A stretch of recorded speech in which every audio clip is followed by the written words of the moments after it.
ล้วยหอมมันพามาเบิ่งกล้วยหอมทุกคนกล้วยหอมก็กลับมาข้าวหนาจังสิมาตัดมันเห็นบ่ทุกคนพุ่นน่ะเที่ยบักใหญ่นึงพุ่นน่ะ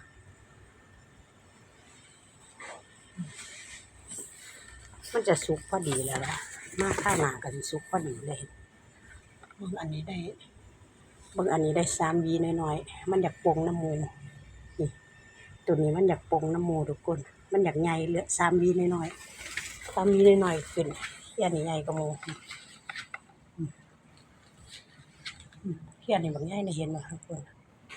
งามอยู่เด้เที่ยนี่มันสิอันนั้นแล้วนะ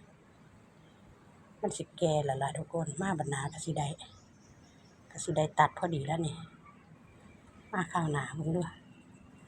มาข้าวหน้าน่ะสิได้ตัดพอดีทุกคนนี่นะเหลี่ยมมันหลบแล้วแหมก็ลอกกันแล้วสิมากินเที่ยนี่ประมาณ10 หวีเที่ยนี่ทุกคน